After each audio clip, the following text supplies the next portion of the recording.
Hi boys and girls. It's great to see you again here at Mrs. Knapp's Reading Corner.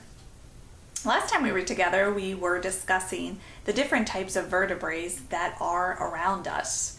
And we looked last time at reptiles and amphibians, and we're going to look at a different vertebrate today, as well as reviewing and learning about reptiles and amphibians. And last time we were together, I had you discuss or to think about to tell someone in your house what a type of amphibian was, because we learned that a frog was an amphibian. So hopefully maybe you told them that you learned that a salamander is a vertebrate that's an amphibian, or a very cool word like a Sicilian it's called, or even a toad is a type of amphibian. So those are all different types of amphibians that are a type of vertebrate. Before we get into our focus for today, we're going to read about one more amphibian, and then we're going to talk about what we're going to do with our question today. So today, I want us to look at the vertebrae that is the fish. And you may be very familiar with the fish because here in Florida we have a lot of fish. So today we're going to read about the different types of the vertebrae that is a fish and the different types of fish. So fish are the last class of vertebrates. All fish have gills and spend their entire lives in water. There are about 32,000 different species of fish. Fish live almost everywhere there is water. They live in fresh water and salt water, in streams and in oceans, and in shallow water and deep water. Most fish are covered in scales, feel slimy, and lay eggs. Some sharks give birth to live young. Almost all fish are cold-blooded. Some fish, however, are able to maintain their body temperatures like warm-blooded organisms. Different fish grow to different sizes and eat different foods. Eels can grow up to be 10 feet long, but some carp are no bigger than your pinky fingernail. Sharks eat mostly meat, but rainbow fish eat plants. Other fish strain tiny floating organisms from the water for their food. So, boys and girls, remember, we're still in informational text. Remember, we talked about that at our last meeting together, that this whole week we'd be in informational text. And we're learning about the topic of vertebrates and the different types of vertebrates. And so far, we've learned that we have fish are vertebrates, amphibians, and reptiles are vertebrates. And it's important to understand that when we're reading informational text, we're reading to learn something. And we want to make sure that we're also reading to understand the main idea. So today we're going to talk about the main idea, and we're going to talk specifically about a paragraph or a piece out of what we've read these past couple of lessons, because I want us to understand that each paragraph or piece can have a main idea. The whole text or the whole passage can always have a main idea, right? But each paragraph or each successive piece can also have its own main idea.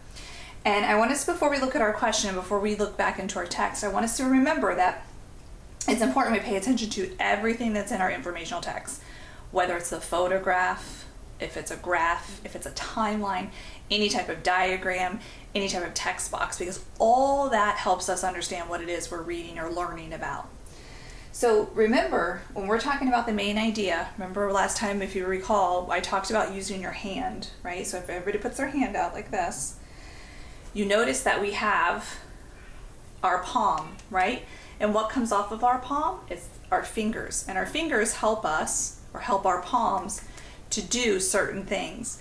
So without one or the other, we wouldn't be able to do certain things like hold a pen, a marker, or be able to pick up a piece of paper off the floor.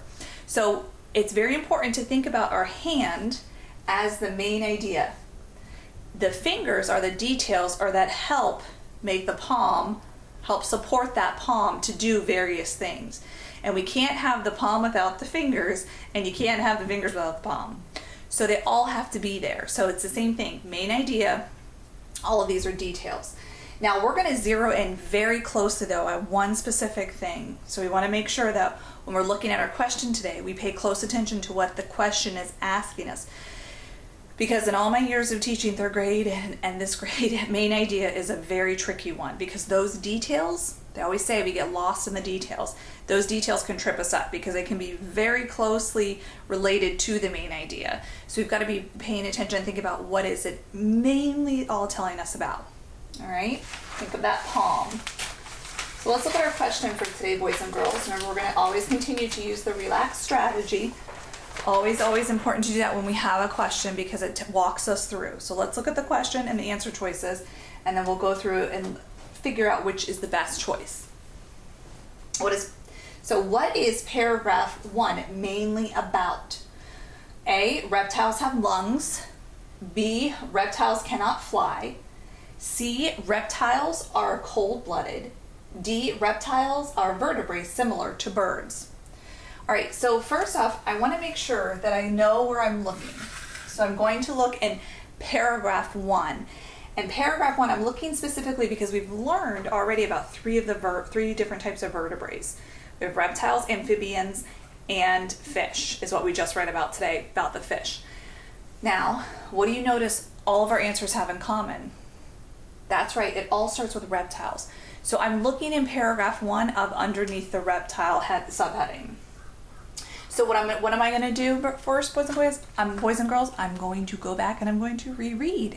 And I'm going to see if I can wrap my brain about what it's mainly about. I want to think about that palm, what's it's mainly about. Reptiles are the vertebrates most closely related to birds. Like birds, they have lungs. Also like birds, most reptiles lay eggs. However, some, such as a boa constrictor, give birth to live young. Reptiles do not have wings or feathers, and they cannot fly. Almost all reptiles are cold-blooded. Their body temperature changes with the temperature of the environment. All right, so we want to think about what is that paragraph mainly about. So let's go back. Did that paragraph of what I just reread out loud, was it all how reptiles have lungs? Is that what the whole entire paragraph has? Was it all about how they could not fly, are cold-blooded, or how reptiles are vertebrates similar to birds? Well, let's go back. I noticed that it says, like birds, they have lungs. So reptiles have lungs. They do, but is that what it's all about, mainly about? No, probably not our best choice. Let's see what comes next. Also, like birds, most reptiles lay eggs. However, some give birth. Reptiles do not have wings or feathers. They cannot fly. Reptiles are cold-blooded. Do I see one? What is it mainly about? Reptiles are cold-blooded? Is that what the whole paragraph was telling me about the entire time? No. You know what? When I go back and I skim, you know what word there's a key word that keeps sticking out to me as a reader, and the key word is like. Like. So, like birds, also like birds. They can't. So there's a word in here that was in one of my choices that means the same as like. Do you know which word it is? Did you say similar? Reptiles are vertebrates similar to birds. Reptiles cannot fly. What was it mainly about? You know what all that paragraph was about? That's right, D. Reptiles are vertebrates similar to birds. Now, boys and girls, I did have a clue from the author that it was in that very first sentence. Reptiles are the vertebrates most closely related to birds. Everything else behind that was a detail and to support to support that sentence about how the reptiles are similar to birds. So we want to make sure we pay close attention to the clues. All of these that were here, boys and girls, are details that support how they're similar to birds. So that main idea can be tricky, but we look for clues or cues that as readers that can help us. For instance, the words similar and like and closely related, those are all the different types. And sometimes your main idea or the palm will be that first sentence. Not always. By this chance it was. So as you're reading, I want you to stop at each paragraph and think, what was that mainly about? What was that palm that I just learned about? And think about what this whole what these 3 pages are about, 40, 41, and 42. All right, boys and girls, I hope that you have a great rest of your week. Thank you again for joining me for another lesson here over at Mrs. Nab's Reading Corner. I hope you have a great upcoming weekend, and I'll see you again soon. Bye-bye.